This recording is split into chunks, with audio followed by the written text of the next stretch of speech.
Online कक्षा में आपका पुनः एक बार स्वागत है। आज हम कक्षा 7वीं का जो पहला पाठ है, जिसका कि नाम सुभाषितानी है, उसका अध्ययन करेंगे। तो बच्चों, सबसे पहले हमें जो जरूरत है वो है यह जानने की कि सुभाषितानी का मतलब क्या होता है, सुभाषितानी का अभिप्राय क्या होता है। तो सुभाषितानी दो शब्दों से बना है, एक है सु और एक है भाषित। एक है सु और एक है भाषितानी। एक है भाषितानी, अर्थात सु का मतलब होता है अच्छा, भाषितानी का मतलब होता है वचन जो हम बोलते हैं। तो सुभाषितानी का संपूर्ण अर्थ हो जाएगा अच्छे वाणी, अच्छे वचन, अच्छी वाणी। तो सुभाषितानी दो शब्दों से बना है, पहला है सु और दूसरा है भाषित। सु और भाषित, सुभाषितानी, अच्छे वचन। अच्छे वचन को क्या कहा जाएगा?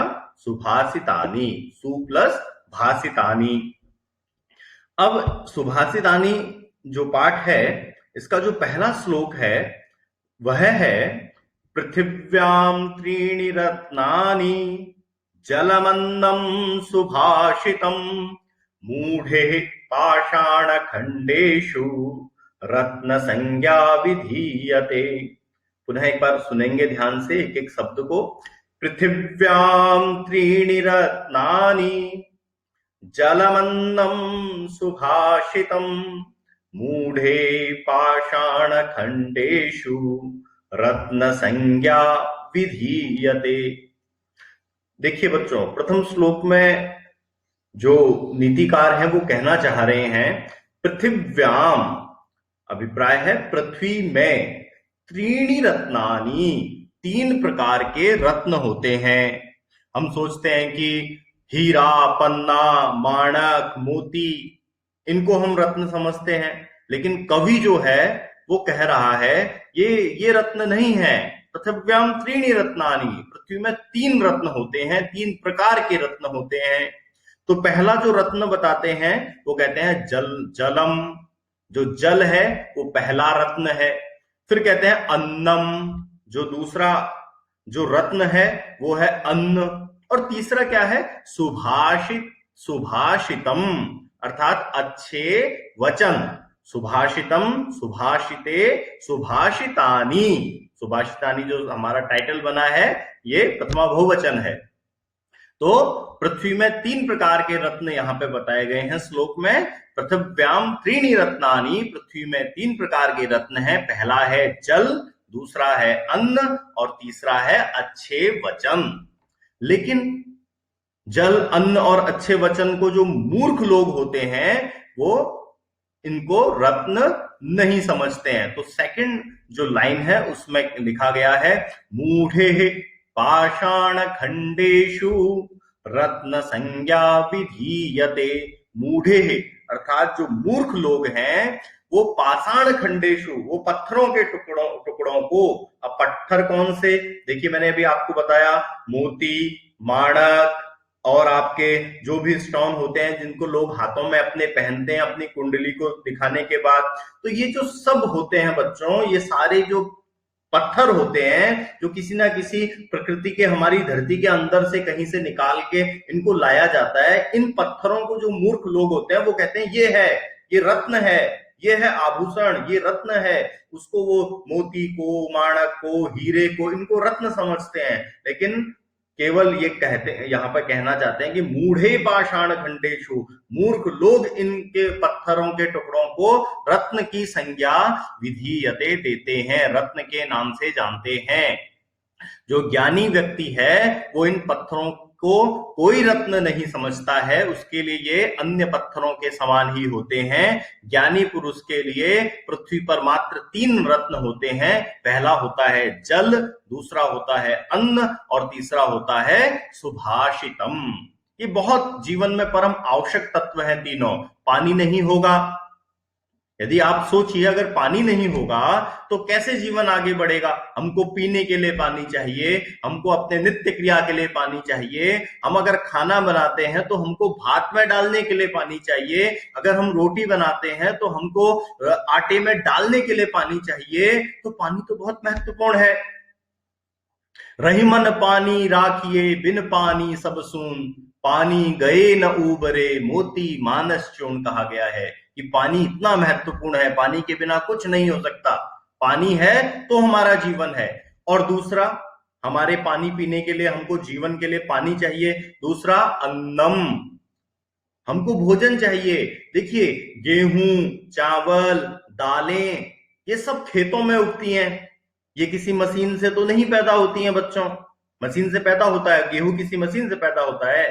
गेहूं तो जमीन से पैदा होता है, धरती में से गेहूं को निकाला जाता है। तो इस गेहूं को निकालने के लिए किसान की जरूरत होगी। किसान को अपने खेत में, अपने फील्ड में उतरना होगा, तो हमारे लिए अन्न पैदा होगा। और जब हमको भूख लगेगी तो क्या हम अपने घर के अंदर रखा हुआ सोना खाएंगे? क्या हम अपने घर के अंदर रखा हुआ हीरा, मोती, माणक उनको खाएंगे? नहीं, बिल्कुल नहीं। हमको भूख लगेगी तो हमको केवल और केवल जो इस धरती का जो सबसे बड़ा देवता है, किसान है, उस किसान के द्वारा खेतों में उगाया गया अन्न ही, सब्जियां ही हमको खाने के लिए चाहिए होंगी। तो कितना महत्वपूर्ण है वो अन्न।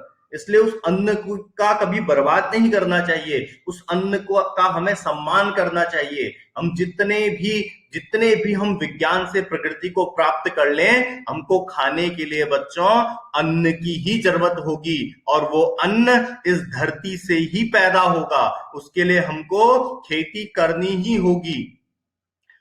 तो इस प्रकार जो जो दो प्रारंभिक रत्न हैं, पहला जल और दूसरा अन्न, वो बहुत जरूरी है। अगर वो होगा तो हम जीवित रहेंगे, अन्यथा हमारा जीवन, हमारी संपूर्ण मानव सभ्यता, संपूर्ण हमारी धरती जीने के लिए, प्राणवायु के लिए, भोजन के लिए, जल के लिए तरस जाएगी। और तीसरा जो है वो है अच्छे वचन। अच्छे वचन भी बहुत जरूरी हैं। हमें हमेशा दूसरों के साथ बहुत मधुरता से बात करनी चाहिए। और बच्चों, एक बात और ध्यान रखिए, जब अभी तो आप छोटे हैं, जब आप बड़े होंगे तो इसको अपने जीवन में इस बात का सदैव स्मरण कीजिएगा कि केवल मुख में ही अच्छे वचन नहीं होने चाहिए, हमारा हृदय भी अच्छा होना चाहिए। यदि मैं किसी से अच्छी बात बोलता हूं तो उस अच्छी बात को मैं अपने ऊपर भी अप्लाई करूंगा। पहले मैं अपने ऊपर उसको अप्लाई करूंगा, फिर मैं उसको आपको बोलूंगा। ऐसा नहीं होना चाहिए कि मुंह से तो बहुत अच्छा बोलते हैं और मन में कुछ और सोचते हैं। ये ऐसा नहीं होना चाहिए बच्चों। तो अच्छे वचन, मन से भी और वाणी से भी हमारे अच्छे वचन होने चाहिए। जल और अन्न का हमें क्या करना चाहिए? संरक्षण करना चाहिए, संवर्धन करना चाहिए। बहुत ही महत्वपूर्ण ये 3 रत्न होते हैं। बाकी सब रत्न बेकार हो जाते हैं इन रत्नों के सामने। इसलिए हमें सर्वप्रथम इन रत्नों का संरक्षण करना चाहिए। पुनः एक बार श्लोक को ध्यान से देखेंगे। पृथिव्याम त्रीणि रत्नानि, जलमन्नम सुभाषितम, मूढ़े पाषाण खंडेषु रत्न संज्ञा विधीयते। बहुत ही सुंदर लिखा गया है। अब हम इसके आगे वाले श्लोक पे बढ़ेंगे। दूसरा नंबर का जो श्लोक है वो कहता है, सत्येन धार्यते पृथ्वी, सत्येन तपते रविः, सत्येन वाति वायुश्च, सर्वं सत्ये प्रतिष्ठितम्। सत्येन धार्यते पृथ्वी, सत्येन तपते रविः, सत्येन वाति वायुश्च, सर्वं सत्ये प्रतिष्ठितम्। दूसरे श्लोक में जो कहते हैं वो कहते हैं कि जो सत्य है वो सबसे बड़ा होता है। सत्य जो होता है वो सबसे बड़ा होता है। सत्येन धार्यते पृथ्वी, जो पृथ्वी है इसको धारण किया गया है। ये पृथ्वी अगर जो गोल है, ये ब्रह्मांड में अगर ये पृथ्वी है, तो ये पृथ्वी कैसे अपने अस्तित्व में है? तो यहाँ पे कवि कहते हैं, सत्य के कारण ही, सत्येन, सत्य के कारण ही धार्यते पृथ्वी, पृथ्वी को धारण किया गया है, पृथ्वी अपने स्थान पर है, सत्य है इसलिए पृथ्वी है। जिस दिन सत्य यहां से चला जाएगा उस दिन ये पृथ्वी भी यहां से चली जाएगी, इसलिए सत्य के ऊपर ही पृथ्वी ने स्वयं को धारण किया हुआ है। सत्येन तपते रवि, और सत्य के कारण ही, परम सत्य के कारण ही रवि जो है, रवि नाम सूर्य, रवि नाम सूर्य, रवि जो है, सूर्य जो है वो तपते, वो जलता है, वो गर्मी देता है, वो तपता है, सत्य से ही जो सूर्य है वो तपता है। सत्येन वाति वायुश्च, सत्य के से ही वाति मतलब बहती है, क्या बहती है, वायुश्च, हवा बहती है, सत्य के कारण ही हवा बहती है। सर्वम सत्ये प्रतिष्ठितम, और सब कुछ सत्य के कारण ही प्रतिष्ठित होता है, स्थित होता है, सब कुछ सत्य से ही स्थित होता है। तो द्वितीय श्लोक में बच्चों सत्य जो होता है, जीवन में हमारे जो सत्य होता है उसके महत्व को बताया गया है, ये परम आवश्यक है। आज अगर मान लीजिए कोई व्यक्ति झूठ बोलता है तो वो उस झूठ को छुपाने के लिए उस एक झूठ को छुपाने के लिए 100 बार झूठ बोलेगा, उसको अपना एक झूठ छुपाना है इसलिए उसको सहारा देने के लिए 100 झूठ बोलेगा। लेकिन सत्य सत्य होता है, सत्य कभी भी झूठ के आगे नहीं छुप पाता है, इसलिए हमें अपने जीवन में सत्यता को अपनाना चाहिए, हमें अपने जीवन में सत्य को उतारना चाहिए, सत्य से ही सब कुछ होता है, इस बात को हमें स्वीकारना चाहिए और कभी भी झूठ नहीं बोलना चाहिए। और जो झूठ बोलते हैं उनको भी बताना चाहिए कि पृथ्वी पर, इस संपूर्ण धरती में सत्य के कारण ही पृथ्वी अपना अस्तित्व रखती है, सत्य के कारण ही सूर्य तपता है, सूर्य में प्रकाश है, सत्य के कारण ही हवा बहती है, और इस पृथ्वी पर सर्वम सत्य प्रतिष्ठितम, सभी सत्य से स्थित होता है, असत्य से नहीं होता है। इसलिए सदैव हमें अपने जीवन में सत्य का अनुसरण करना चाहिए, सत्य के पथ पर चलना चाहिए, कभी भी झूठ का अनुसरण और झूठ नहीं बोलना चाहिए। अब हम दोनों श्लोकों का एक बार सस्वर वाचन करेंगे, आप ध्यान से सुनिएगा और अपने घर में इसका अभ्यास कीजिएगा।